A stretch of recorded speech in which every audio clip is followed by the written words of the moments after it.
Is it time for a new heating and cooling system? Turn to the experts at Griffith Energy Services and Carrier today and get 0% financing for 18 months on a new heating and cooling system. Get the comfort you deserve from Griffith Energy Services and Carrier. Visit griffithenergyservices.com today for this and other exclusive offers. That's griffithenergyservices.com. License number MDHVACR 01-2278. Griffith Energy Services.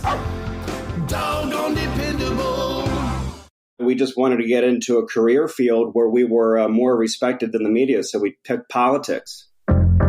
On this episode of Transition Virginia, we are truth tellers. We work in the business of accountability. Journalists turn lawmakers. You're both great at sniffing out when something somebody says doesn't quite sound right. We're joined by former TV anchor Delegate Hurst. I made that hard pivot and didn't look back. And former newspaper reporter Delegate Danica Roem. FOIA fees are used as a deterrent, and that's the problem. Shining a light on police documents and battling the fetish for secret government. Being able to look at what officers really wrote in their incident reports. I want us to strengthen FOIA instead of treating it like the Swiss cheese that the Virginia General Assembly has for decades now. All that and so much more on this episode of Transition Virginia.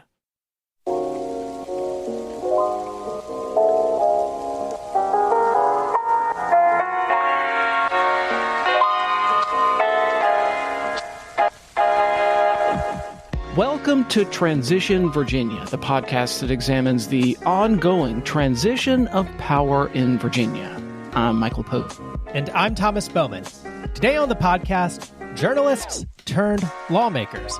It's really rare for the Fourth Estate to run for public office. And yet the General Assembly has two really prominent journalists turned lawmakers. So what's it like to leave behind the daily deadlines for the campaign trail? And how has their time as journalists informed their work in the General Assembly? We'll ask them. Joining us is a former anchor for WDBJ, who was at one time the youngest anchor in the country. In 2017, he decided to run for office and ousted incumbent Republican Delegate Joseph Yost. Delegate Hurst, thanks for joining us. Hey, Michael. Hey, Thomas. Good to be with you guys. We're also joined by the former reporter for the Gainesville Times and Prince William Times. In 2017, she decided to run for office and take on incumbent Republican Bob Marshall. She joined us earlier this year for a discussion of her bill outlawing the panic defense and an extended discussion of Metallica. Delegate Danica Roem, thanks for joining us again. Thank you so much for the invitation to be back. It's great to hear from you all again. So I guess I didn't warn you that we're also going to rank all the Black Sabbath albums. No, just kidding. So, Game on. Are you going to do that by the Ozzy years, the Dio years, or the Tony Martin years? I knew that you would say that. So let's talk about journalists becoming lawmakers. Now, as we said at the top of the show, that's actually really rare. You almost never see it. There are a handful. Why, open question to the panel here, why do we think it's so rare that people leave the profession of journalism to become elected officials? So I think one of the things is that part of our training is to be neutral, dispassionate third-party observers as we are earning our journalism degrees, as we're going through the field. We inherently just take on not only just a lack of bias in terms of political affiliation, but at the same time, one of the things that we do is that we are truth tellers. We work in the business of accountability, and our job is to hold government officials accountable. And so when you make that transition from reporter to legislator, you carry a lot of the same skill sets with you, but at the same time, you also have to shift your mentality so that you understand that you are now that person being held accountable, and that the job that you do as a legislator should be that you think when you were a reporter, a legislator should have been in the first place, which is open, transparent, steady stream of communication with the public and with their constituents, so that basically there aren't really questions about who you are, what you're doing, because people already know.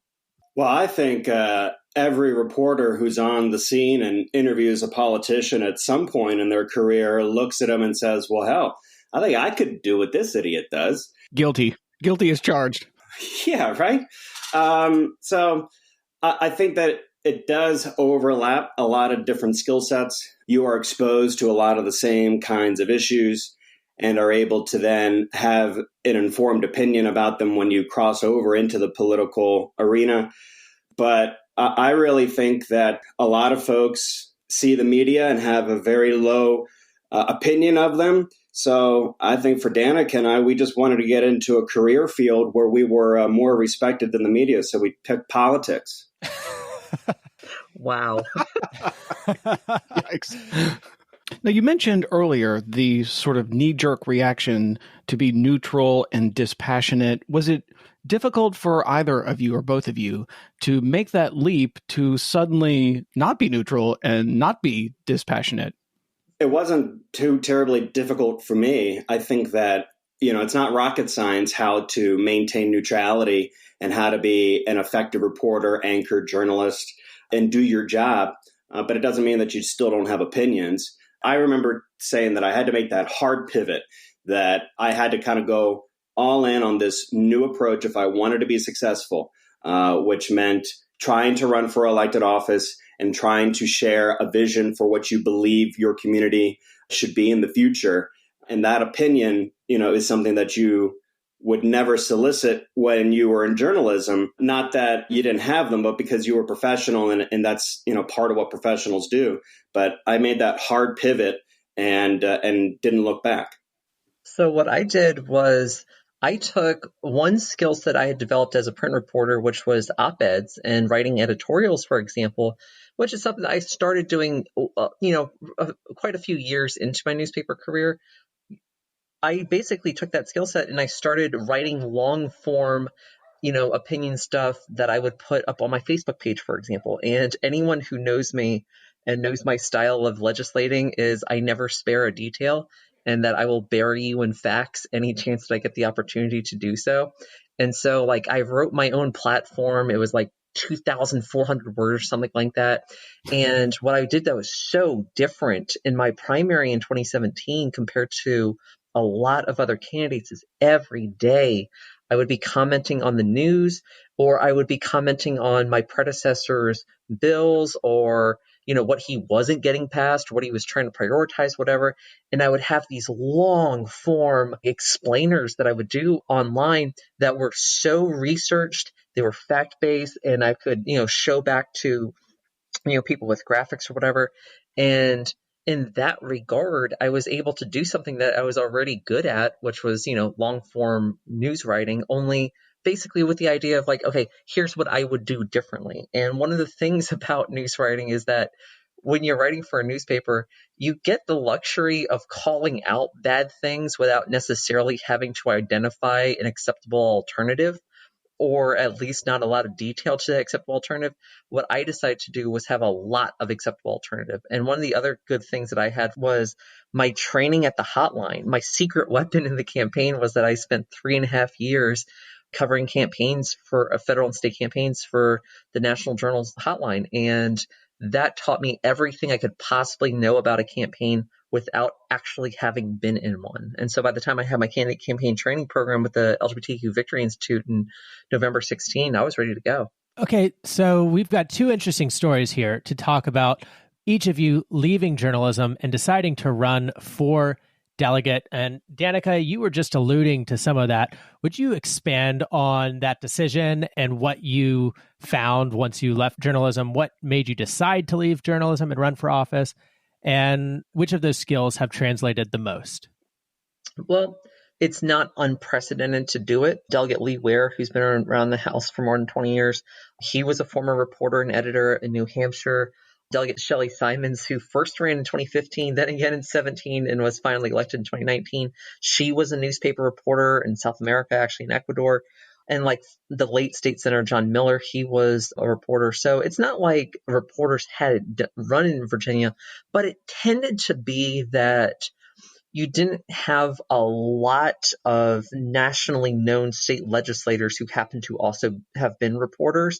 And that's one of the very unique things that Delegate Hurst and I actually brought to the table, is that we were getting a disproportionate amount of media coverage. And I knew when I ran that it was going to be a story, transgender candidate runs against a bathroom bill author, no kidding. So the skill sets that I was able to transfer were, ability to research, to write, to ask questions, research more, ask more questions, come up with a first draft, go through an editorial process, come up through with a final copy, go through a publication process, and then going and defending your piece. All of that is lateral. And at the same time, because I covered my district for more than 9 years and I'm from here, it was a real big help for me to be able to put together a very hyper-local platform based on the experience that I had developed as a newspaper reporter. And so after 10 and a half years of professionally reporting, 4 years of college, and even, taking journalism classes in high school and such, I was at a point where I was making $24,000 with 10 and a half years of experience as a newspaper editor, which was the same amount I was making as a rookie reporter in 2006. I was working 2 jobs, one 30 hours a week for $15 an hour, another weekend food delivery job for $5 an hour plus tip, just to try to pay the bills. And I was burning out. I needed change at that point. And when the call came in from Delegate Rep Sullivan asking me if I would consider running the day after Don Shaw, who ran in 2015, had asked me to do it, it came in at the right time. I was ready for a career shift at that point. But I would tell you, I miss being in the newsroom every single day. But getting that SHIELD law passed last year, that made it better. And Delegate Hurst, I'll ask you the same question. Could you tell us your story of deciding to leave journalism and what you found traits and skills have translated the best to being an elected official? Yeah, sure. I mean, first, though, I want to talk. We were talking about how it's uncommon for reporters to run for office. But do you guys know what happened in Hawaii in 2002? No, what happened in Hawaii in 2002?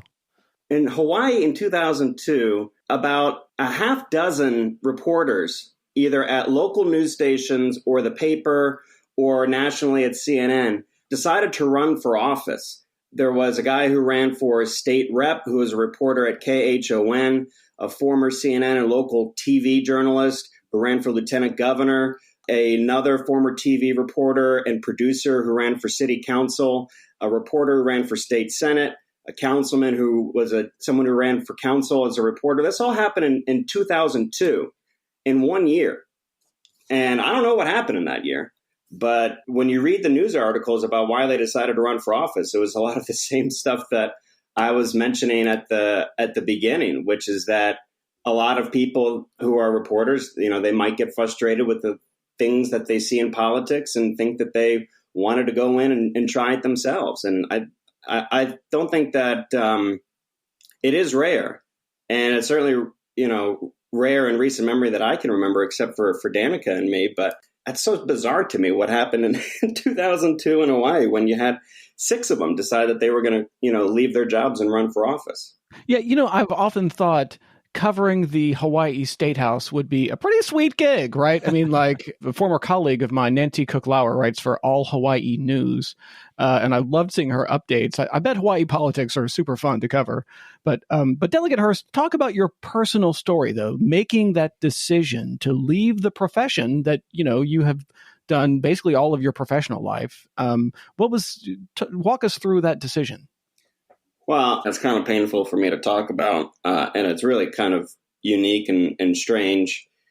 So, like, I wish that it has maybe some greater meaning towards kind of this notion of why reporters may decide to run for office. But, in 2015, Allison Parker and Adam Ward were murdered at Smith Mountain Lake live on television. Alice and I were dating at the time. We just moved in together. And I went back to the TV station about 10 days after the shooting had happened. And, every single day at the TV station was incredibly difficult because we met at work, we fell in love at work, and then she died at work. And then I had to go back to work every single day after that. So at some point, you just get really sick and tired of that. And you wonder if there isn't a way for you to move forward and make something of your life when it was kind of all taken away from you. So I thought about going to other markets. I had people, because I started as a reporter in Washington State in 2009 in eastern Washington, home of the world's largest nuclear waste repository because of the Hanford site, planned the nuclear reactor where they turned all of the uranium into plutonium for the nuclear warheads. Well, that turned out to be the biggest toxic waste cleanup that we've ever seen. But it was out in the middle of nowhere and got caught in a tumbleweed storm my first day there. And I'm like, what the hell am I doing here, making $18,000 a year? And was there for about a year and then got the job in Roanoke and started as a reporter. And I did mostly reporting when I was in college. That's all I really wanted to do. And then the guy who had been there 30 years, Keith Humphrey, an institution in Western Virginia, retired. And they made me the 6 and 11 o'clock anchor. It was crazy. The newspaper headline said, when Keith Humphrey got the job at Channel 7, Chris Hurst wasn't even born yet. And so the whole time of my tenure at Channel 7 was first about proving myself and about working hard and about actually doing investigative reporting, going down to the courthouse nearly every day, searching through search warrants, doing all of the stuff that is sometimes lost in different newsrooms around the country. And then met Allison and was incredibly happy, the TV couple. And then it all went away. And I thought that if I went to another market, which is what you normally do, Roanoke is in the top 60 media markets in the country. And, you have Norfolk, which is a little bit bigger. Richmond's a little bit bigger. And then you have DC. There are offers to go there. There were offers to go to New York, LA, all of that. A lot of it I kind of chalked up to charity and didn't really want to accept. And then I also felt like if I did that, then it basically meant that my career was progressing the way that it always was going to, even before, I met Allison. So I was like, no, I pretty much want to make this a fundamental event in my life, one that initially can be terribly depressing, but that eventually could have some form of meaning and purpose. And the more I thought about that, the more I thought that public service might actually be something that I wanted to do. And then Donald Trump got elected in 2016. And I said, well, if that jerk can get elected, then anybody can get elected. And I thought, well, why the hell not? And I reached out to the party. I didn't know anybody in the Democratic Party. I didn't vote in a lot of local elections because that's kind of how I was instructed at journalism school at Emerson, to try and take out any opportunity for you to have subconscious bias, and by voting for somebody that you'd have to directly cover a lot. I remember when my campaign did research on me, they saw my irregular voting history and thought that it could be used against me. And I explained it to them and they thought that it made sense. But I reached out to them, and then eventually we put a hell of a campaign together, and we were able to flip a seat. And then 2 years later, we were able to take a majority. And I'm really sensitive to still wanting to be independent and not wanting to be seen as like a political hack or just some part of a party machine. But I think it's pretty incredible what we've done in the last 2 years to help people. Not necessarily to try and accomplish a particular party's agenda, but we're really tangibly helping people in meaningful ways that has been delayed and delayed and delayed for years. Part of, what I campaigned on in 2017 was I was getting really tired of covering the same crap all the time about our schools falling down because they're underfunded, about people not being paid a reasonable wage and not being able to afford their bills, about people who get trapped in the criminal justice system and can never get out, and we've taken a lot of meaningful action on that. And so I really do think that what I did was the right choice. It's great to have both of you in the General Assembly. I think you guys bring so much to the table. And one of the things that you guys bring to the table, I've watched you in committee and I've watched you on the floor. You're both great. And I think this comes from being journalists. You're both great at sniffing out when something somebody says doesn't quite sound right. And you dig in and you ask the follow-up questions. And I've seen you trip up, not because you want to trip them up, but just because you want to dig in to the meat of issues. I've watched you both do that. And I think that definitely comes from having been a journalist. Well, I remember It happened a few weeks ago when we had that bill about VDOT and right-of-way and retrieving dogs, and we were misled as an assembly on what the intention and origin of the bill was. And so I needed to draw attention to that. And I remember, there are lots of us that have, group texts and everything. And folks were saying that, there's the investigative reporter, rearing his ugly head again.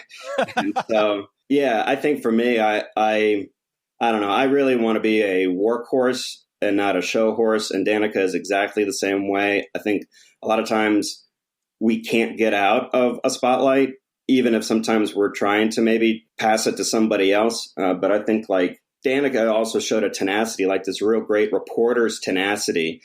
And I have so many fun stories to share of when I did that, sometimes to ill effect. But, when she was trying to get notification for people who are receiving public assistance, for those folks to get additional notification on other benefits they may be entitled to. I mean, she was running back and forth on the floor, passing the bill by temporarily, working it out. I mean, she worked it out. And if there's one thing that Virginia's General Assembly is that's totally different from DC, it's that if it's a bill with your name on it, you are the one who has to get that damn thing passed because no one else is going to do it for you. And Danica, is just so tenacious and so fierce. What was that bill? It had to do with DSS, right?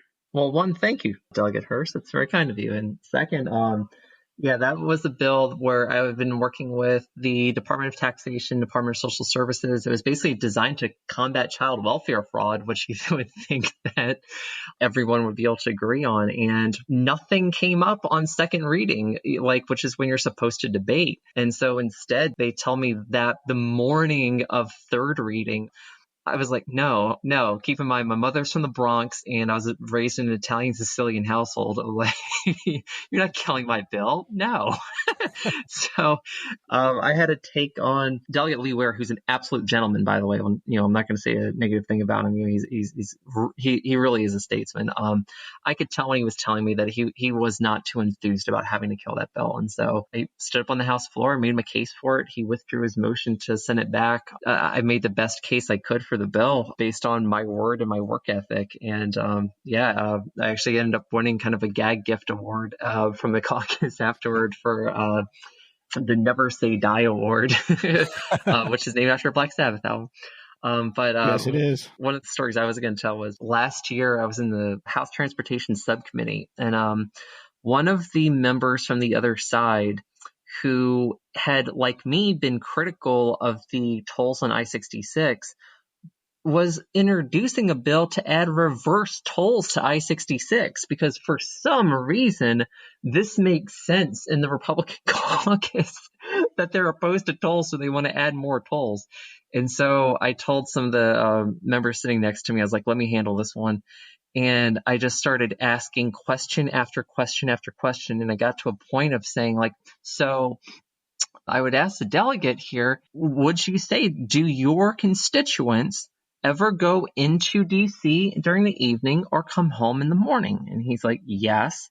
It's like, okay, so you're saying that your constituents, some of them, will end up paying more tolls because of this bill, but you're against tolling, right?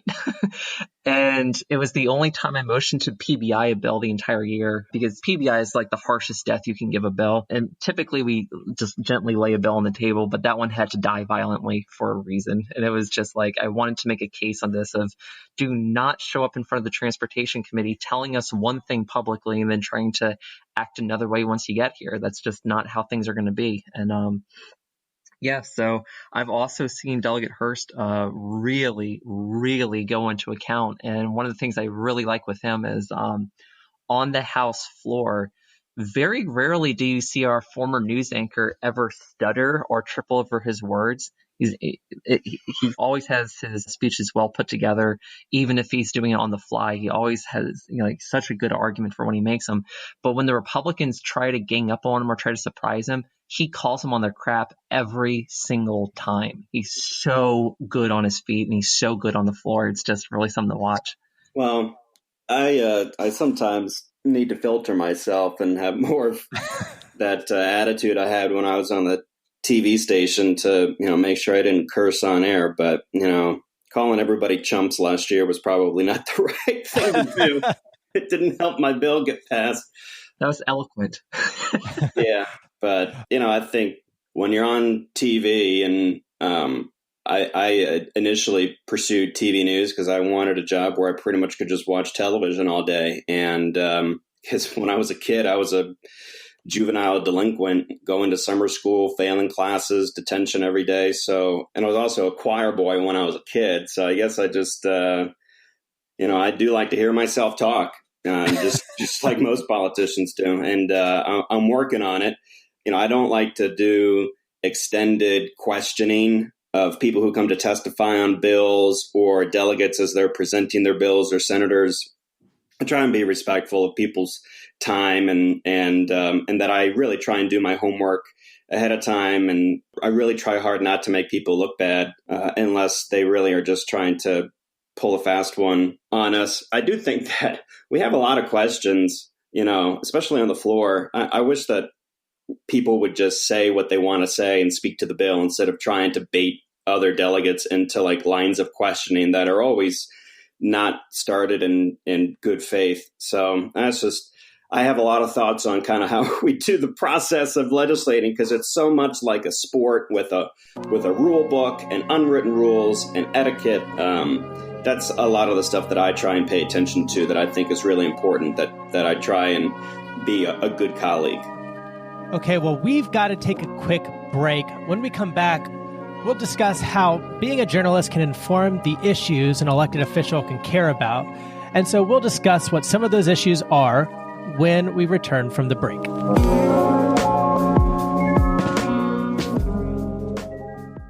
And I'll tell you what doesn't help is when we have reporters like Michael Pope from WVTF.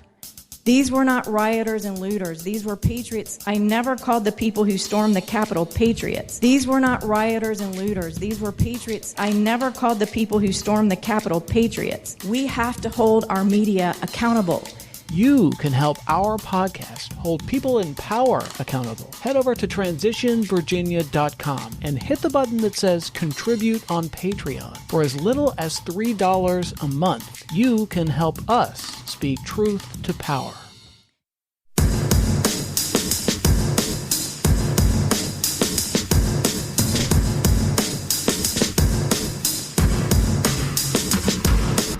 And we're back on Transition Virginia. We're going to talk about an issue that our journalists turned lawmakers have something to say about, which is FOIA requests. Now, all journalists have stories about FOIA requests that have gone wrong, or more to the point, FOIA requests that have been deterred by a local government, or any government really, charging money. So governments can charge money for the staff time, but they play around with this and they do a lot of shady things. I'll give you a couple of good examples here. In Arlington, our listeners may remember several years ago, there was a police chief from Alexandria. So this is a neighboring jurisdiction. Police chief gets arrested for DUI in Arlington.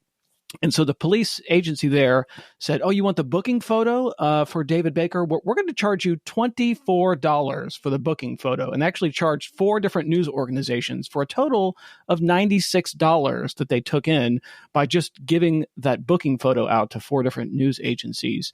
Arlington also, like all police agencies, we'll talk about police agencies in the next segment, but they refused to hand over all kinds of documents like incident reports and investigations that are available in most other states. So I was trying to get an incident report from an incident when the police killed a teenager, and they refused to give me the document, but they would give me a 6-line summary of the document that they were going to keep secret.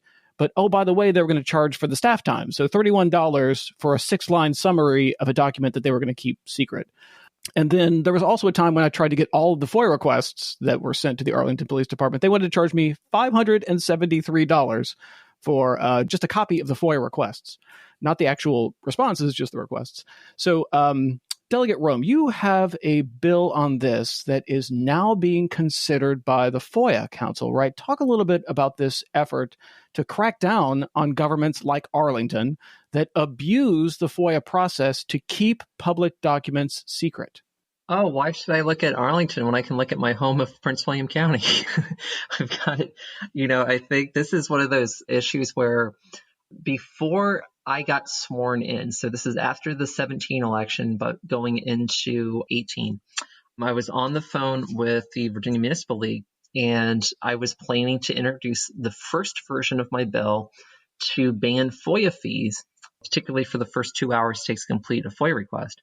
And I told them that, look, we have seen exorbitant tens of thousands of dollars worth of FOIA fees being distributed in single FOIA cases. And they actually conceded to me that FOIA fees are used as a deterrent. And that's the problem, because if FOIA fees are even to exist in the first place, and in some other states they don't, then they should only and exclusively be used to cover the actual associated cost of staff time that it takes to produce those documents. And that's it. You can't use them as a deterrent, because that is keeping away taxpayer-funded documents from the public, from the taxpayers who have funded them in the first place. And that is completely wrong. And keep in mind, reporters are the public. And Delegate Hurst and I definitely had the same training about whether or not you're supposed to participate in the political process when you're a reporter. I came to a different conclusion, which was that becoming a reporter did not mean that I lost my constitutional rights to redress grievances with my government. And so, most of that I got to do by, just by, covering the news. But the other part was I do get a say and I do get to vote, and it is a private ballot at the end of the day.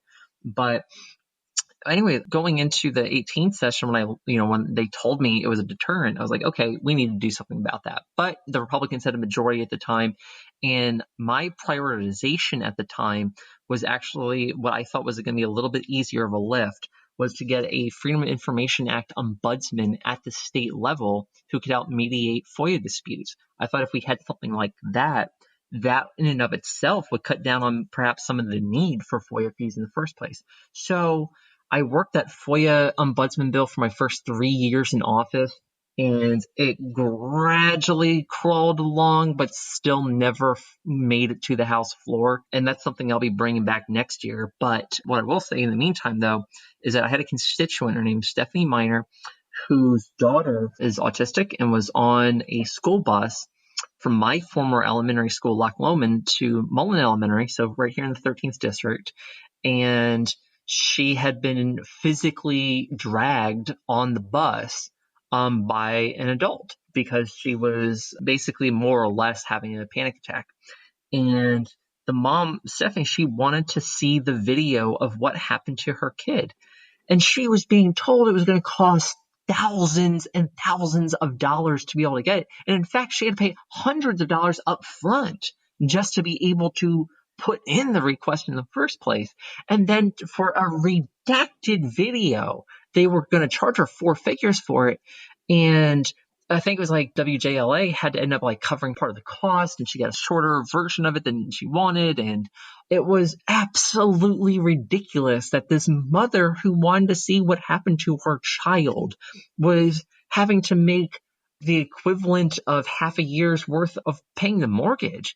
And I thought that is ridiculous. So I knew when I filed that bill this session that the bill was inevitably going to go to the FOIA Advisory Council. So what I decided to do was from the get-go, I said, okay, look, I'm going to get VML, I'm going to get VACO, Virginia Association of Counties, and the Virginia Municipal League. I want to get Virginia Coalition for Open Government. I want to get my constituent here, and I want to get some of the members of the House General Laws Committee, and we're going to talk about how this bill should go about getting to the FOIA Advisory Council and what will happen once it's there. And the goal here is basically for us to get a recommendation from the FOIA Advisory Council that we can then present as legislation next year, just like Delegate Hurst did with his police records bill from the 2020 special session that he was able to get passed this year. Delegate Hurst, I want to play devil's advocate, or I guess in this case it would be government advocate, which is sometimes they're overwhelmed with FOIA requests and there is actual staff time. What would you say to local governments who were concerned about their staff time being used to respond to FOIA requests from not just journalists, but the public as well?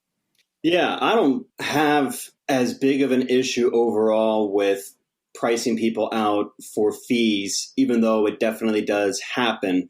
My experience, though, is colored by the fact that I worked for a legacy station at Channel 7, and I remember we were trying to get information on school disciplinary actions by school division from DOE, and they said it was going to cost $3,000, $3,500 in order to provide the documents with the staff time and with the costs and all of that. And I remember going to Dave Seidel, who was our assignment manager, who's now the news director at WVTF and radio. And my boss, currently my boss, right? Well, so I went into a room with Dave, and I was like, Dave, I think they're trying to deny this request by pricing us out. And he's like, well, how much is it? And I said, it's like $3,000. And he looks at me and he goes, yeah, we can pay that. And, sometimes you want to call them on their bluff, too. It is a game, I think, in a lot of these cases, and I'd love to take gamesmanship out of it.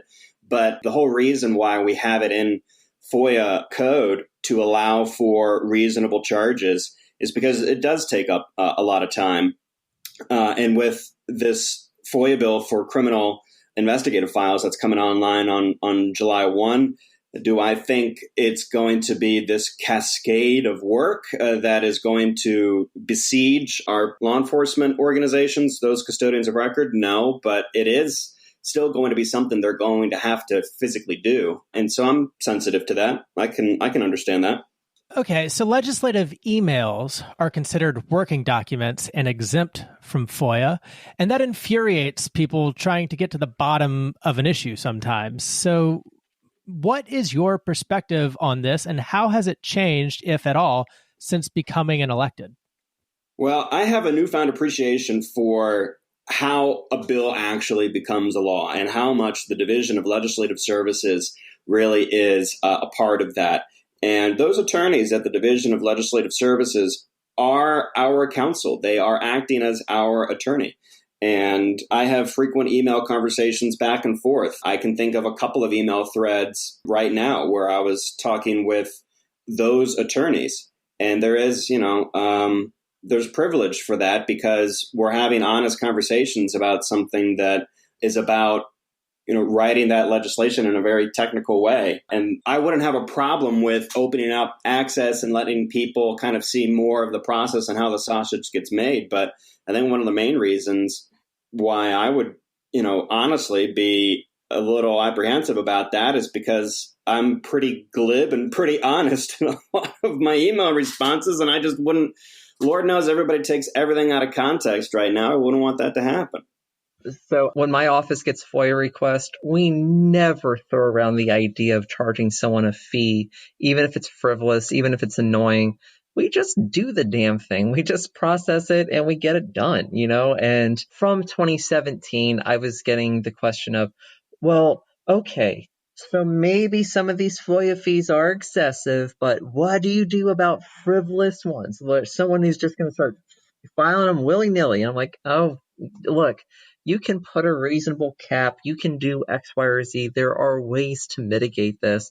But if you shut down the conversation before it gets started and you're coming at it from the approach of how do I kill this bill, as opposed to how do I work to make it so that the public has more accessibility to their documents in the first place, then that means that you're approaching the issue from the wrong angle.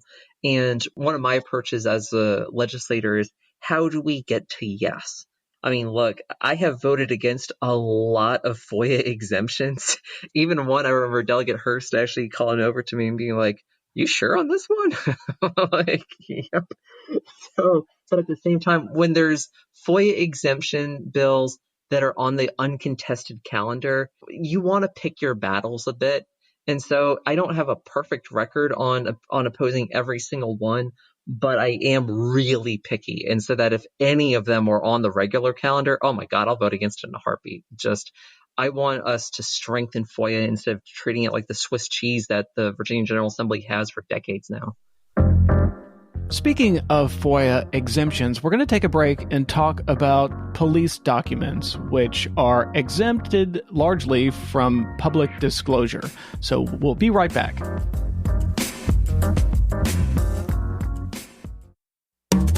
Hey, you. Yes, you. You're listening to Transition Virginia right now, and you're probably a fan of the podcast, right? Well, then rate and review, like Trevor Sutherland. 1 star. The only time I listen is when I'm on. That's not really what I was thinking. Well, how about this review from Richard Krause? This piece of shit podcast, I wouldn't even rate 1 star. Come on, listeners. I know you can do better than that. Hit the pause button right now and give us a quick review.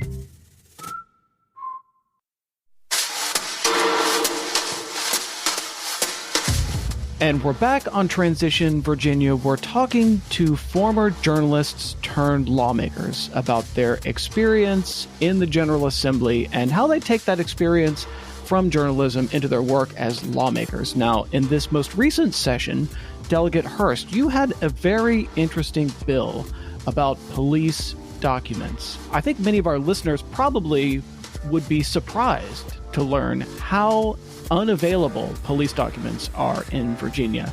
I actually started my work as a journalist down in Florida, and one of my first jobs in journalism was driving to the local police department every day and getting a stack of incident reports and driving them back to the newspaper and then sort of typing them up. And so that's when you would sort of find interesting things that are in the documents and put them in the newspaper, right? So when I got to Virginia, I went to my local police department. I said, okay, where are my incident reports? And they said, we're not going to give them to you. And I said, what do you mean they're not going to give them to me? And so I spent years trying, asking, pleading, issuing FOIA requests, talking to elected officials, and just got nowhere with getting police documents. Delegate Hurst, talk about your bill and your own personal experience with this issue. Sure. So right now, and it only has been for the last couple of decades, if you are inquiring about something that police responded to, they can give you what's called incident information, which is basically time, place, some other details, what you might need in order to put together a little blurb in your paper or put onto your newscast. Now, that's important in relevance because, that's the primary way that people are able to understand and consume what's going on in their community. So the press certainly does have a role to play in informing the public of what's going on. And we do that with criminal incident information. What is still not legal, although it will be, is the automatic release of criminal investigative files. So this is the investigation, what's in that manila folder that has all of the relevant materials that the law enforcement agency is using as they are investigating a crime or a potential crime. It is exceedingly difficult to get those records right now. That it is a discretionary release. Delegate Hurst, can I jump in here real quick? So you said it's discretionary. My experience dealing with police departments in Virginia is it's always discretionary one way. We're not going to give it to you. So they've got this discretion, and I think they actually fear that if there is any police department that is using their discretion to share information, that will create a precedent that they don't want to follow. And I actually did a project years ago where I tried to FOIA different kinds of police documents. They would not give me any of them. So like I asked for an incident report for a robbery that happened in my neighborhood, and I asked for an incident report of a high-profile arrest, and I asked for an incident report of a case that had been closed, and I asked for I picked different kinds of cases. And what I found was they would always say no in all circumstances because they didn't want to set a precedent. So it's true that they have this discretion, but they always use the discretion one way. Yeah, I did 7 years as a crime and court reporter in Roanoke, and I never had a FOIA request accepted for criminal investigative files. And I did cold case series in conjunction with local law enforcement and the Virginia State Police, and they partnered with us on doing cold case stories. And even still, we were only able to get sometimes just a photograph as far as us being able to look at a case file. I think that this is probably the most surprising thing to listeners and people that might not be aware of the details of how this works, that even in closed cases, they still won't give you the documents.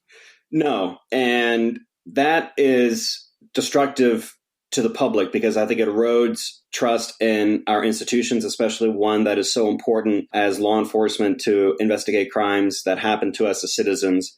But also remember that it's not just about helping the press. In fact, I think that's, a secondary, tertiary thing that you can even look at. This is about, really making sure that when these case files are completed, we're not even talking pending here, because that's another huge issue and weighty thing to try and tackle, that as an investigation is still pending, what ability do you have to gather that information, which you described in Florida, right? Going to the stack. Those are all pending investigation incident reports you're getting, and they still gave them to you in Florida. And that's not what's going to change in Virginia. What it would be for completed cases. And that's so critically important because we have cases in Virginia where folks have really been harmed negatively because of bad behavior in police investigations. Look at the Norfolk Four, where you had 4 men who were wrongfully convicted of a 1997 rape and murder. And we found out that a detective coerced the men into admitting the crime. And now there is a real plea out there to figure out, well, what other cases was he involved in that he also might have coerced individuals into confessing? And we need access to those files in order to do work for stuff like that. Being able to look at what officers really wrote in their incident reports as they are describing what happened in an officer-involved shooting. Because if what they say in that incident report isn't matched up by body camera footage or witness testimony, that's really, really important stuff to know as these cases are completed. So there's tons of things that we need to look at with these closed investigative files. And yet it still, I don't think, is going to be able to fully shed light on all of the things that I think the public would love to have further understanding of. I think at this time in our society where we are, we support law enforcement. We really want them to be great partners with us in our community. We want to give them the resources and the tools and the support that they need in order to do that. But the public, I think right now, would really love to have some more understanding and some more investigation into why these terrible things keep happening. And I think this legislation is part of that overall criminal justice reform package that we have tried to thoughtfully and methodically pass in the General Assembly to make sure that we can improve relationships, not erode them, to improve relationships. Because, again, the public has to give consent in order to be governed. And I think a lot of people right now, when they say my name, I can't breathe, and that I support Black Lives Matter, they're saying that we didn't consent to this type of governing. And I think it's up to us as lawmakers to try and provide tools and opportunities for us to have a greater understanding and try and change the dynamic. Delegate Roem, what would you say to someone from the law enforcement community that would say these documents that Delegate Hurst wants would jeopardize an investigation? And even if it's a closed case, the document in that closed case might jeopardize an investigation of a separate case that's an open case. So we need this secrecy to do our work. What would you say to that argument? So we have existing precedent for this in other states. Virginia doesn't have to be the most hard-ass state in the nation for everything. Sometimes we can actually have a little bit of transparency in our government, and we can actually use FOIA to get information and to give people their documents instead of looking at it from the angle of, okay, what loophole can we use to get around having to do it?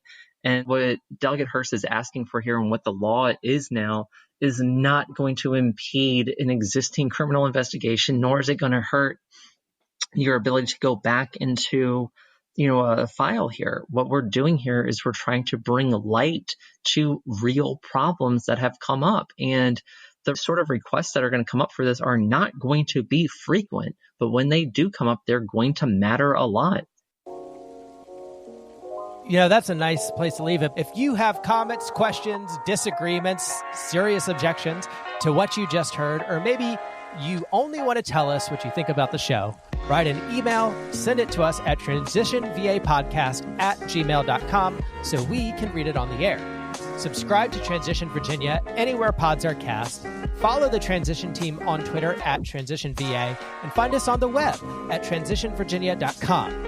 Don't forget to like and subscribe so you can enjoy our next episode of Transition Virginia.